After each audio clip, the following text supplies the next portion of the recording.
दोस्तों, आज हम आपको गौतम बुद्ध की एक और कहानी के बारे में बताएंगे। दोस्तों, कहते हैं कि दुनिया में मन सबसे ज्यादा शक्तिशाली चीज होता है। अगर किसी चीज को तुम पूरे मन से चाह लो तो तुम उसे हासिल कर सकते हो। ये मैं नहीं कहता, ये सभी महापुरुषों का कहना है। लेकिन अगर यह सत्य है, ये सच है, तो हम जो अपने मन से चाहते हैं वो हमें हासिल क्यों नहीं होता है? भाई, कोई भी इंसान अपने मन में तो दुख नहीं चाहेगा, लेकिन वो रहता तो दुखी है। हर इंसान अपने मन से तो कामयाब होना चाहता है, खूब पैसा कमाना चाहता है, लेकिन फिर भी वो कामयाब नहीं होता। ऐसा दुनिया में कौन इंसान होगा जो अपने मन में ये चाहेगा कि मैं नाकामयाब रहूं या मैं पैसा ना कमाऊं? सोचने की बात है। तो इसमें दो चीज निकलकर सामने आती है। या तो वो महापुरुष गलत थे जिन्होंने यह बात बोली कि मन से चाहे हुई चीज हासिल हो जाती है, या फिर हम गलत हैं। आज मैं जो कहानी बताने वाला हूं उसमें आपको एक ऐसा मंत्र मिलेगा। उसे समझने के बाद आपको एक ऐसा मंत्र का पता चलेगा जिससे आप ये समझ पाएंगे कि अपने मन से कोई भी चीज कैसे करवाई जाती है। मन में किसी भी बात का बीज कैसे बोया जाता है, यह इस कहानी से आपको अच्छी तरह से समझ में आ जाएगा। और इससे आप ये भी समझ पाएंगे कि आकर्षण का नियम कैसे काम करता है। कहानी छोटी सी है लेकिन बहुत ही गहरी है। इस कहानी को पूरा लास्ट तक सुनिए तो ही आप अच्छे से इस कहानी का पूरा लाभ ले पाएंगे। तो चलिए बुद्ध की कहानी को सुनते हैं। एक बार की बात है, एक आदमी के जीवन में सिर्फ दुख ही दुख थे। वो जो भी काम करता उस बेचारे का वो काम पूरा ही नहीं होता। घर में आता तो घर में अलश बना रहता, किसी से कोई मदद मांगता तो कोई उसकी मदद नहीं करता। ऐसा लगता था कि चारों तरफ से उसके ऊपर दुख का पहाड़ टूट पड़ा है। उसे समझ नहीं आ रहा था कि मैं इन दुखों से कैसे पार पाऊं। वो दिन रात यही सोचता रहता था कि अपने दुखों से छुटकारा कैसे पाना है। इसी कारण से वो रात में सो भी नहीं पाता था। उसकी आंखों के नीचे बड़े बड़े काले घेरे बन गए थे, जो इस बात का प्रतीक थे कि वो आदमी कितना दुखी है और कितना चिंतित है। कभी कभी तो उसके मन में आत्महत्या करने के भी ख्याल आते थे, लेकिन अपने परिवार की चिंता करके वो ये कदम नहीं उठा पाता। वो इतना दुखी हो गया कि उसने निर्णय किया कि वो इन दुखों से छुटकारा पाकर ही रहेगा। इसके लिए चाहे उसे कितनी ही मेहनत करनी पड़े, कुछ भी करना पड़े, चाहे अंगारों पर चलना पड़े, लेकिन इन दुखों से छुटकारा हासिल करके रहेगा। ऐसे ही एक दिन उसने अपने मित्र से पूछा कि मैं अपने जीवन को कैसे सुधारें? उसके मित्र ने उसे बताया कि तुम किसी बाबा के पास जाओ। बाबाओं के पास ऐसा मंत्र होता है जिससे सारे दुख मिट जाते हैं, जीवन खुशियों से भर जाता है और धन संपदा भी हासिल होती है। तुम किसी ऐसे बाबा को ढूंढ लो, बस तुम्हारा काम बन जाएगा। उस आदमी के मन में यह बात पूरी तरह से पक्की बैठ गई कि कोई बाबा ही मेरा दुख दूर कर सकता है, और इसीलिए उसे किसी भी बाबा के बारे में पता चलता तो वो उस बाबा के पास पहुंच जाता, उस बाबा को अपनी समस्या बताता और उससे उसका समाधान पूछता और कहता कि बाबा, मैं कुछ भी करने के लिए तैयार हूं, लेकिन मेरी इन समस्याओं से मुझे छुटकारा दिला दीजिए। आप जो कहेंगे मैं वो करूंगा, लेकिन मेरे जीवन को सुधार दीजिए। बाबा उसे कुछ टोने टोटके बताते थे करने के लिए, और बदले में दान दक्षिणा ले लेते थे कि यह टोना टोटका करने के बाद तुम्हारे घर में सुख शांति बनी रहेगी। बस इस टोटके को पूरी विधि के साथ करना। वो आदमी घर लौटकर पूरी विधि के साथ टोने टोटके करने लगा, लेकिन बहुत टोने टोटके करने के बाद भी उसके जीवन में कुछ बदलाव नहीं आया। इसके विपरीत उसका जीवन और ज्यादा दुखी हो गया। जो भी बाबा उसे टोना टोटका देता था वो बदले में उससे दान दक्षिणा लेता था, जिससे उसका धन भी धीरे धीरे खत्म हो रहा था। इससे उसके जीवन में दुख और ज्यादा बढ़ गया। तब उसे लगा कि बाबाओं के पास जाने से तो मेरे जीवन में दुख कम होने की वजह बढ़ते ही जा रहे हैं। तो मुझे क्या करना चाहिए? बाबाओं के पास जाऊं या ना जाऊं? फिर एक दिन एक आदमी ने उसे बताया कि तुम अपने घर में किसी पंडित को बुलाकर हवन करवा लो। हवन होगा, घर शुद्ध हो जाएगा। कोई भी बुरी ऊर्जा होगी घर में तो वह घर से बाहर चली जाएगी। किसी पंडित को बुलाकर पूरे विधि विधानों से मंत्र उच्चारण कराओ, हवन कराओ, जिससे घर में सुख शांति आए। उस आदमी के मन में ये बात बैठ गई और उसने एक पंडित को अपने घर पर बुलाकर हवन करवा दिया। हवन अच्छी तरह से संपन्न हुआ। बदले में पंडित ने भी अच्छी दान दक्षिणा ली और उसके बाद वो वहां से विदा हो गया। लेकिन कुछ दिनों के बाद उस आदमी को महसूस हुआ कि उसके जीवन में अभी भी कोई बदलाव नहीं आया है। अब वो आदमी पूरी तरह से दुखी हो गया और ज्यादा परेशान हो गया। अब तो उसे लगने लगा था कि मेरे जीवन में से दुख कभी खत्म ही नहीं होंगे, और यही सोच सोचकर उस आदमी का बुरा हाल हो गया था। फिर एक दिन उसे अपने मित्र से एक ऐसे बाबा के बारे में पता चला जो समाधान बताने के लिए कोई दान दक्षिणा नहीं लेता था। उस आदमी को लगा कि यह बाबा दूसरे बाबाओं की तरह नहीं हो सकता, क्योंकि यह तो दान दक्षिणा लेता ही नहीं, और अगर दान दक्षिणा नहीं लेता तो यह सच में कोई सिद्ध बाबा होगा। और यही सोचकर वो उस बाबा के पास पहुंच जाता है। जब वह आदमी वहां पर पहुंचता है तो वह बाबा ध्यान में बैठे हुए थे। ये देखकर वह आदमी वहीं पर चुपचाप बैठकर ध्यान से बाहर आने का इंतजार करने लगा। थोड़ी देर बाद बाबा ने आंखें खोली तो सामने एक दुखी और परेशान युवक को बैठे देखा। उसकी आंखों के नीचे काले घेरे देखकर ही समझ गया कि यह आदमी अपने जीवन से कितना परेशान है। उसे संबोधित करते हुए बाबा ने पूछा कि बच्चा, क्या चाहते हो? बाबा के पास क्या लेने आए हो? उस आदमी ने कहा कि बाबा, मैं अपने जीवन से बहुत परेशान हूं। मैंने इन दुखों को दूर करने के लिए बहुत सारे रास्ते अपनाए, हर वो तरकीब करके देखें जो बाबा ने मुझे बताई, हर वो काम किया जो कोई भी इंसान ने मुझसे करने को कहा, लेकिन मेरे जीवन में दुखों में कोई कमी नहीं आई। बाबा, इसके विपरीत मेरे जीवन में दुखों में बढ़ोतरी हो गई है। मुझे समझ में नहीं आ रहा है कि मैं क्या करूं। कभी कभी तो मैं आत्महत्या करने की सोचता हूं, लेकिन मैं अपने परिवार की सोचकर मैं ये कदम नहीं उठाता हूं। मैंने आपके बारे में बहुत सुना है बाबा, और मैं बहुत उम्मीद के साथ आपके पास आया हूं। कृपया करके मुझे कोई ऐसा मार्ग बताएं जिससे मुझे अपने दुखों से छुटकारा मिल जाए। मैं अपने दुखों से छुटकारा पाने के लिए कुछ भी करने को तैयार हूं। आप मुझे कोई भी रास्ता बताएं, चाहे वो रास्ता कितना ही कठिन क्यों ना हो, मैं उसको पार करके रहूंगा। बाबा ने महसूस किया कि आदमी तो सच में बहुत परेशान है। बाबा ने उसकी बात सुनकर कहा कि बच्चा, दुखों को दूर करने के लिए मंत्र ऐसे ही नहीं मिलते हैं।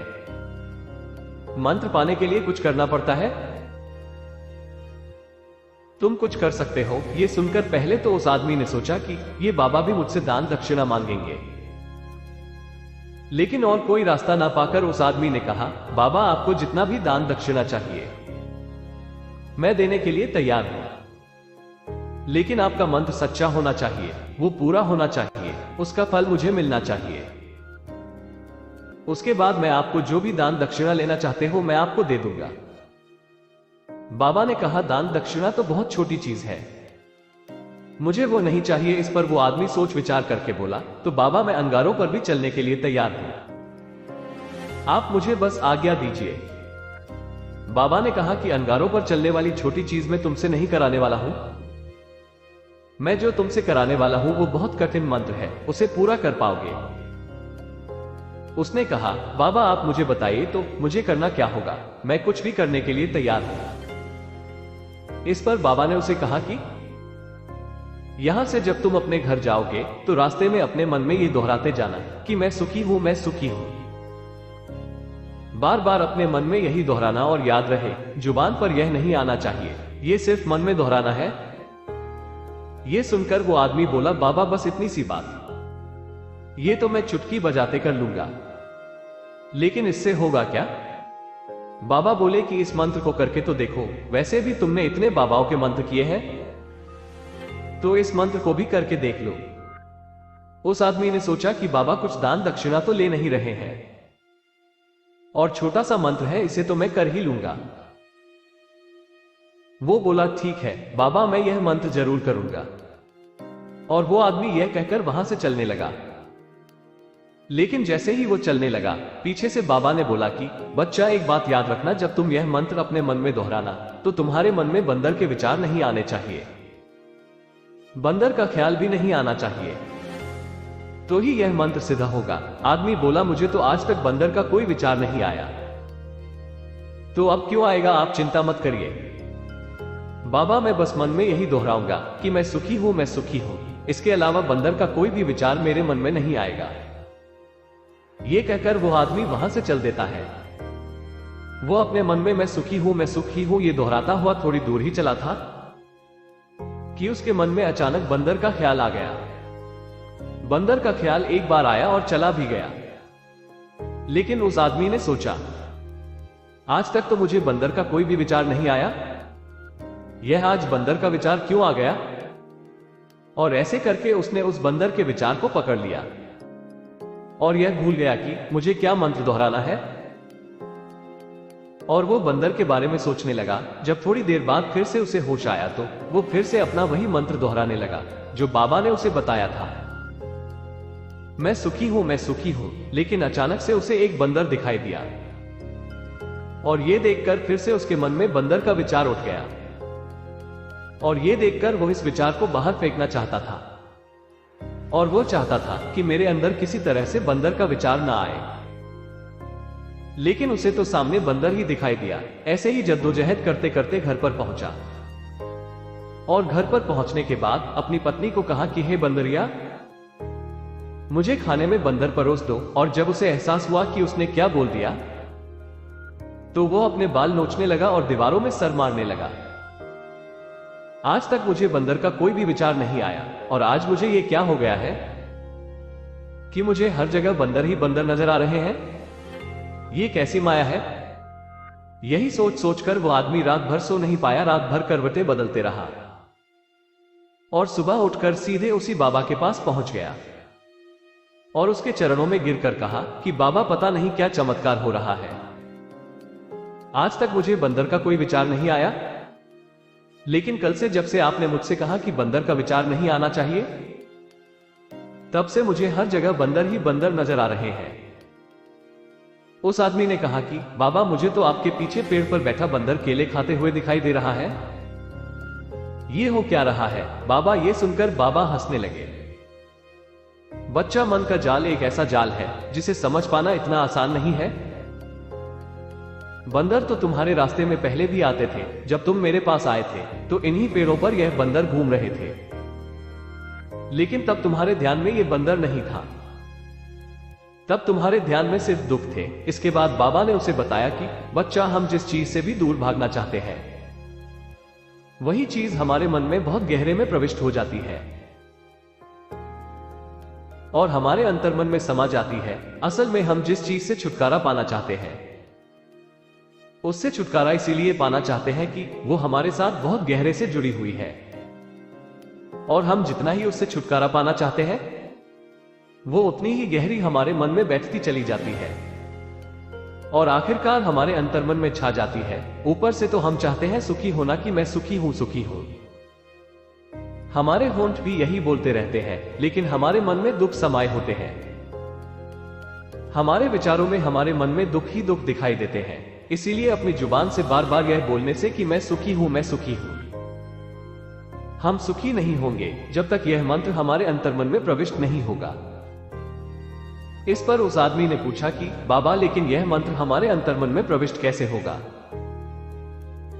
यह सुनकर बाबा ने कहा कि बच्चा, अपने दुखों से लड़ना बंद कर दो। जब तक तुम अपने दुखों को दूर करने की सोचते रहोगे तब तक वो दुख तुमसे चिपके रहेंगे, तब तक वो दुख तुम्हारे अंतर्मन पर अपना राज बनाए बैठे रहेंगे।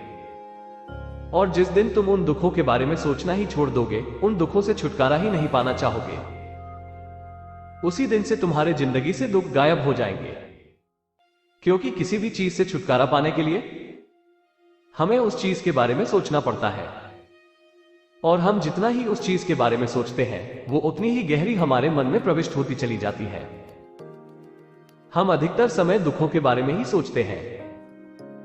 हम यही सोचते हैं कि हमारे जीवन में दुख है और हमें इससे छुटकारा पाना है। इसी वजह से बार बार सोचने से वो दुख हमारे अंतर्मन में प्रविष्ट हो जाते हैं और हमें एहसास भी नहीं होता। इसीलिए अगर तुम दुखों से छुटकारा पाना चाहते हो तो दुखों से छुटकारा पाने के बारे में सोचना छोड़ दो, तुम्हें दुखों से छुटकारा मिल जाएगा। अक्सर आदमी धूम्रपान छोड़ना चाहता है, शराब छोड़ना चाहता है, सुबह अपने आप से यह वादा करता है कि मैं कोई भी गलत काम नहीं करूंगा, लेकिन शाम को जब लौटता है तो नशे में चूर होकर लौटता है। ऐसा क्यों होता है? जो हम सोच रहे हैं वो पूरा कर ही नहीं पा रहे हैं।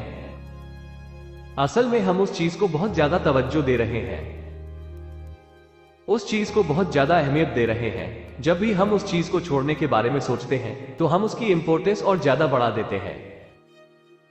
हमारा मन उस चीज के बारे में जितना ज्यादा सोचेगा, हमारा मन उतना ही उस चीज के पीछे ज्यादा भागेगा। हमें उस चीज से लड़ना नहीं है, बल्कि बिना सोचे गुजर जाना है। और अगर हम इस मंत्र को समझ लेते हैं तो हम अपने जीवन में जो भी पाना चाहते हैं उसे अपने अंतर्मन में डाल सकते हैं।